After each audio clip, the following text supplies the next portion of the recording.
You want answers? I think I'm entitled. You want answers? I want the truth! You can't handle the truth!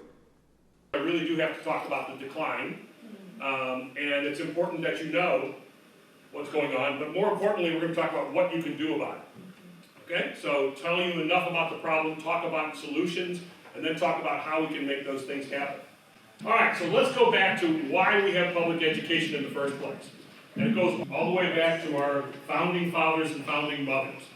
So it shows up for the very first time in the Texas Declaration of Independence in 1836. Okay? This little paragraph is stuck in there.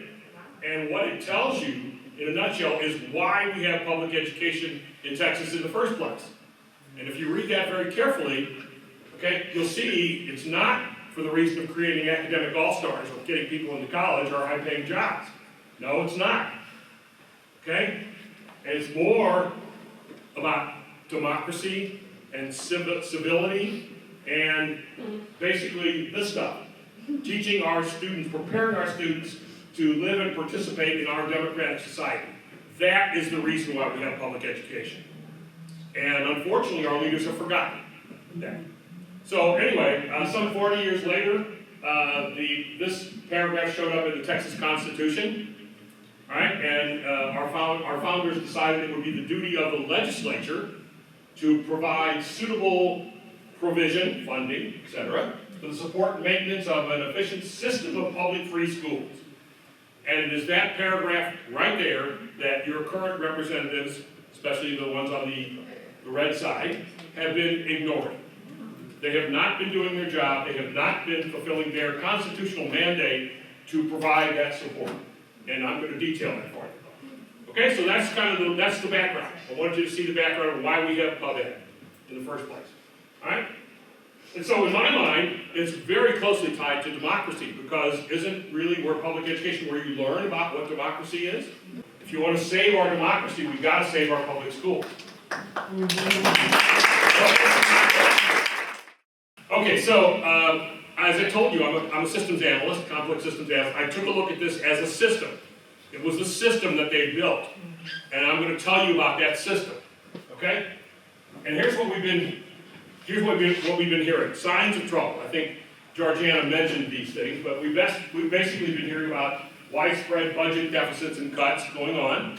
It's happening all across the state. I'm going to pinpoint some areas right here. Right? Hundreds of schools have closed in the last year or two. That's happening. Teachers and staff are being let go. ISDs are being taken over by the TEA. Right? And it's getting closer and closer to here. Okay? You don't have to imagine too much further to see the time when Plato ISD will be under the gun and being threatened for takeover. Okay? Federal programs are being canceled. Thank you, Donald Trump. Okay, and we'll talk some more about that. And all of this gets started because of misleading statements from our officials. I mean, our schools are failing. Our schools are failing. Oh, no, but we're number one.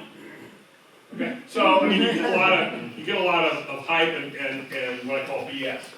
And then really, kind of how I got into this was this not happening here attitude. So a lot of people don't even know that this problem exists. And in fact, I got started by wearing a t-shirt like this in Walmart out in Marble Falls, and just standing in the middle of Walmart waiting to see who would come up to me. And 9 out of 10 people would come up to me and go, "What's that all about?" And I think it's still pretty much that case. I mean, you guys are informed, but the voting public is not, generally speaking. And so one of the things we have to accomplish here after tonight is getting this word out there, getting people to understand, the voters to understand that there is a problem, and it's a problem worth solving. Okay? And we're going to talk about some solutions. But anyway, so those are signs of trouble. So the point is, this is real close to home, and people, I think, are finally starting to become aware of it. Because the impact to you all is going to be serious in your community, in the value of your property, your ability to sell your house if you wanted to. Okay? I mean, neighborhood values go down real quick when the elementary school starts closing. And that's going to happen.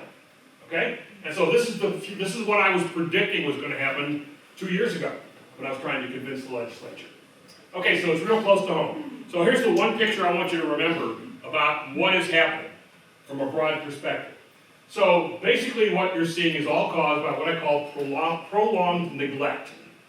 Okay? Your state leaders for at least 2.5, 3 decades have not been paying attention to public education. Okay? And so it's been neglected, and then there's a number of other external factors coming from outside of the public education system. Right? You will absolutely hear our state leaders blaming all of this on the superintendents and the teachers. Blaming it on the people who are working as fast and as hard as they can to keep up and rectify, but they're fighting against the system. Okay? So, and here's what's happened. Here's what that has caused. And I'm going to show you the facts here. That has caused the support for public education to become insufficient, unbalanced, underinvested, inequitable, being diverted to privatization, and overregulated. Now I'm going to show you the proof. Okay? And that, by the way, that's led to widespread distress and subpar performances. That's the bad news that people don't want to hear. Okay? Is we're actually not doing very well academically as a state. Okay? All right, we've got a few other little threats that are going on also, like chronic absenteeism, technology, AI is upon us. Okay, I don't know what you know or what you've heard about AI. I wrote my first AI program in 1972. I did research in AI at a think tank in the 80s. Some of my papers are pretty well known. Okay, and so I'm here to tell you, you better watch out.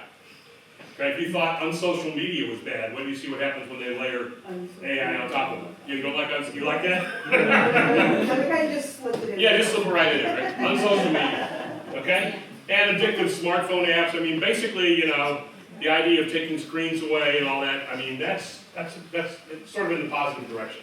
Okay, right now we've got political intrusion going on into our curriculum. There's been a large fight, you know, in front of the State Board of Education about the injection of Bible stories into the curriculum and a bunch of other things that don't seem to make much sense. Okay, so that's happening. Now, one more thing to hit all on top of that is the funding cuts that are going to happen starting next month. The federal government is cutting 17% of the funds to our budgets starting in August.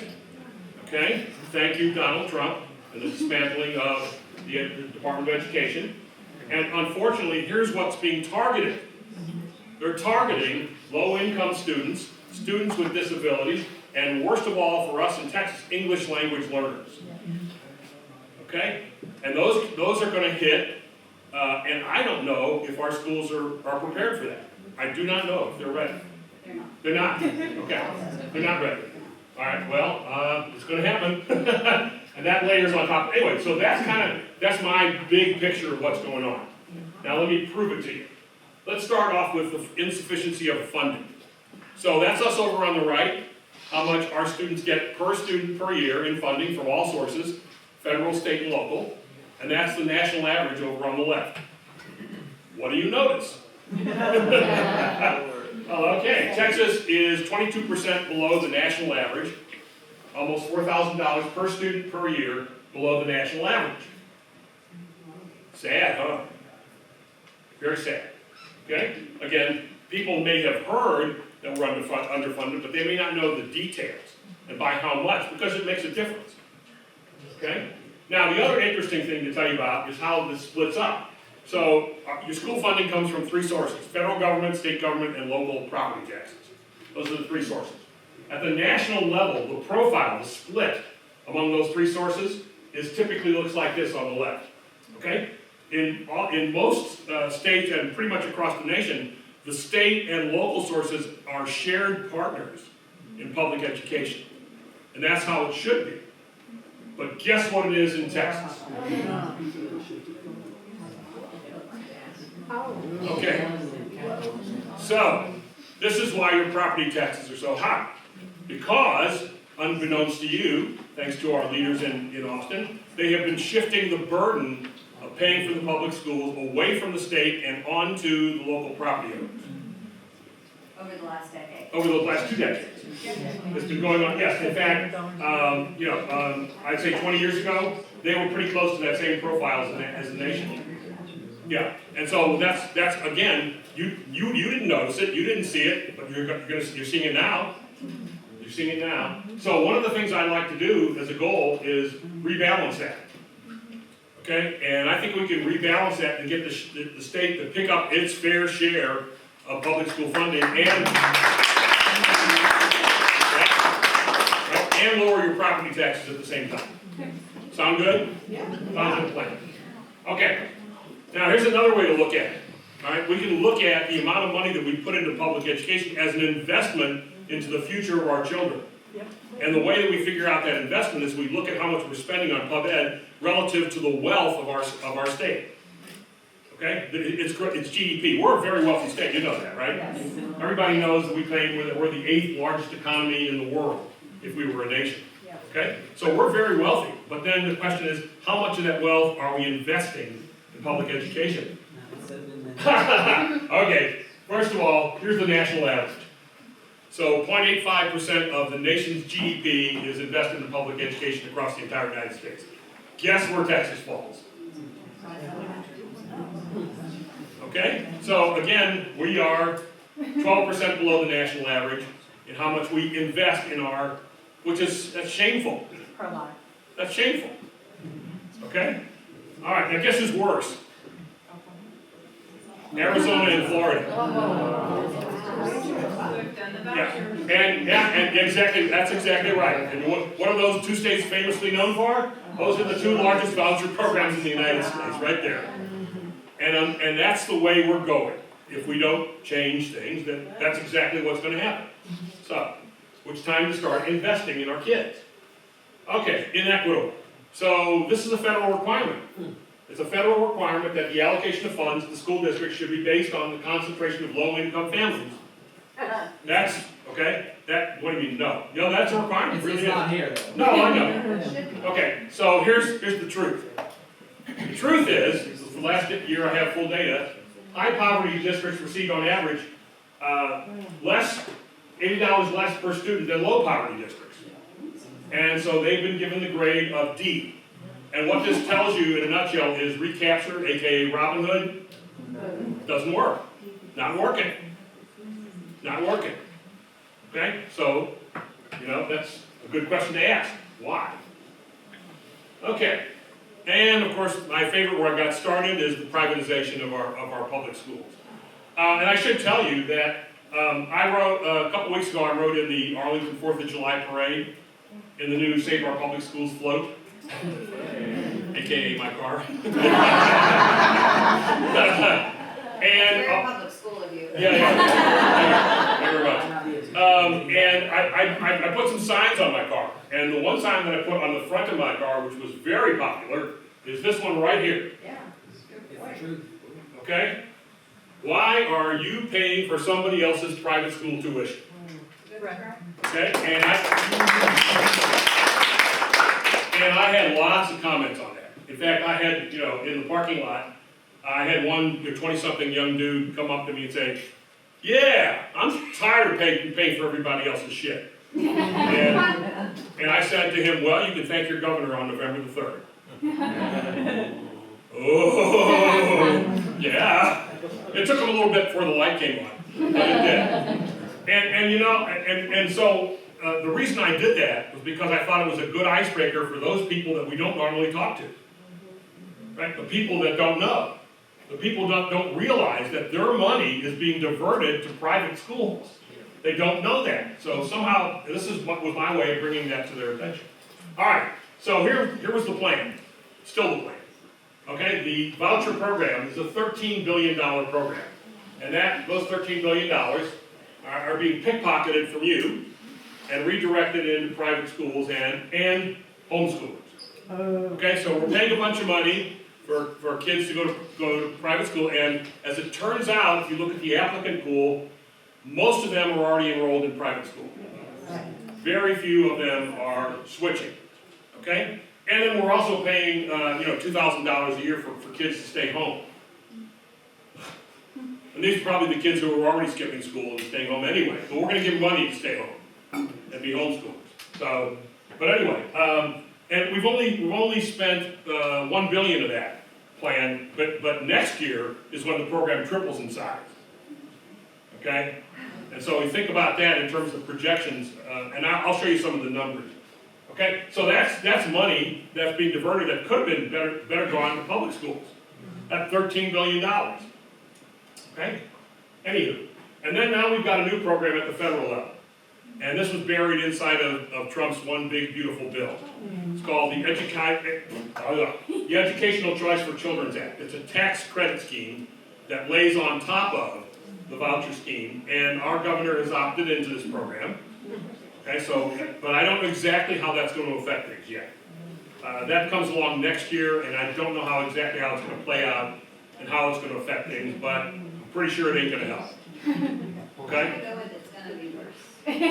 Yeah, I think that's a good hunch. I think you got it. Okay, now here's another problem that I discovered. Somebody asked me last time I was here. You probably remember this, Evan, because you were there too. When I showed the Texas Education Code, and I hauled that sucker in and I put it in a display case. Yeah. Okay, that's 51 pounds of paper that represents several thousand pages that are the rules and regulations for our public schools.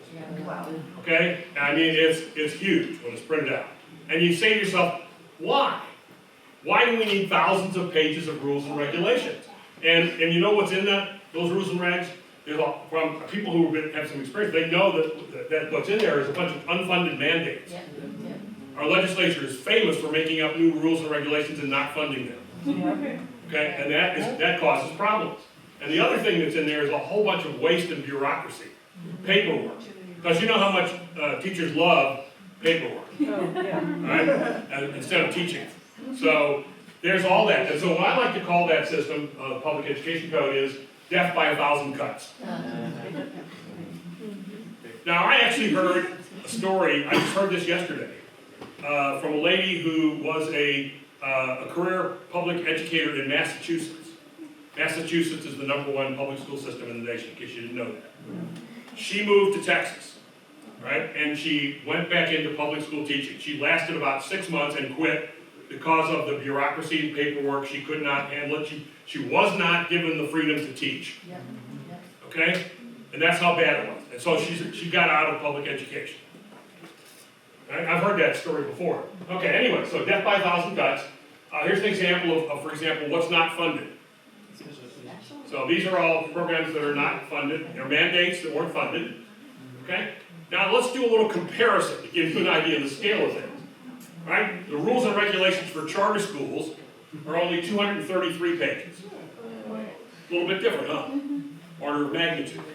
So they're playing by a different set of rules, a relaxed set of rules. Guess how big the rules and regs are for our private schools? 5 pages. 5 pages of rules and regulations, and we've got thousands of pages of rules and regulations. And the question is, what fields are, well, they're not playing on the same field. The idea of putting public schools and private schools in competition with one another when you've got this thing, that's crazy. Absolutely crazy. Okay? And then one more comparison. Let's take a look again at the #1 public school in the nation, Massachusetts. 466 pages of rules and regulations.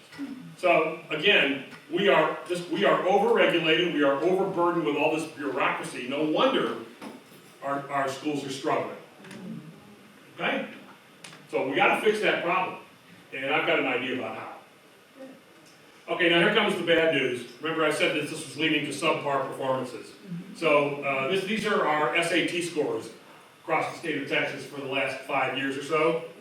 And it turns out about 3/4 of all Texas students, high school graduates, take the SAT. Okay, and most of them are trying to go to college, but not all.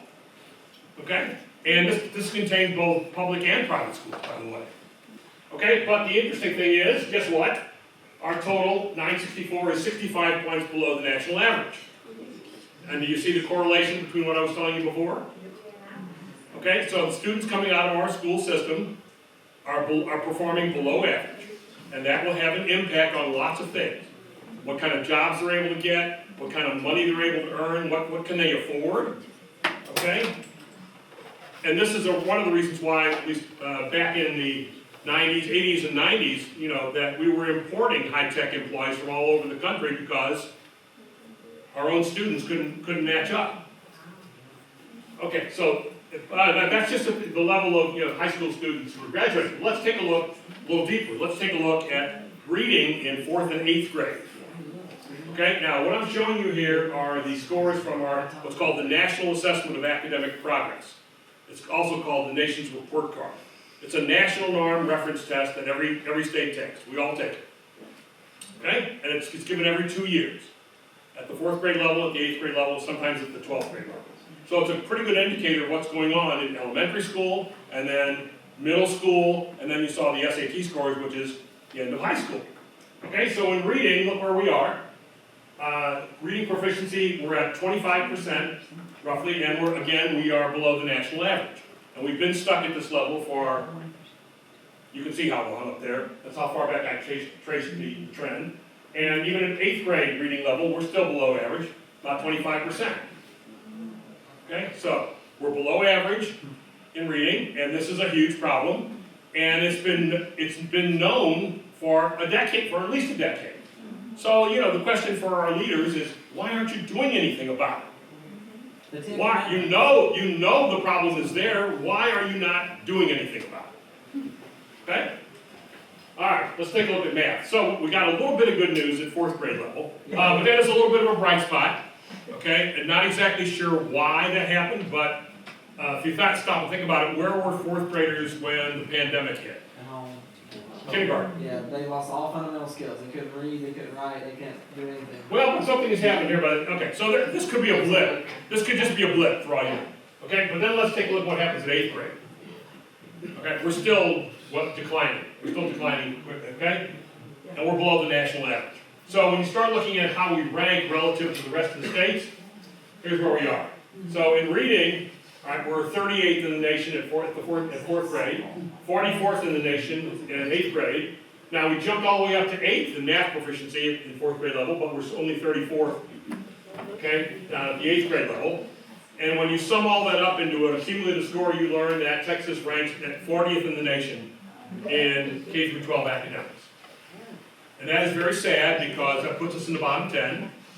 But 3 decades ago, we were in the top 10. Okay, so they took the test in the spring of 2026, and I'm waiting on the scores to be published. Yeah, they're holding Okay. standards too. All right, so now you've seen the basic data, and you've seen kind of where we stand, and now you've seen my proof. So let's talk about changing that. Okay, changing hearts and minds is what we got to do to bring this problem, to the fore. Okay.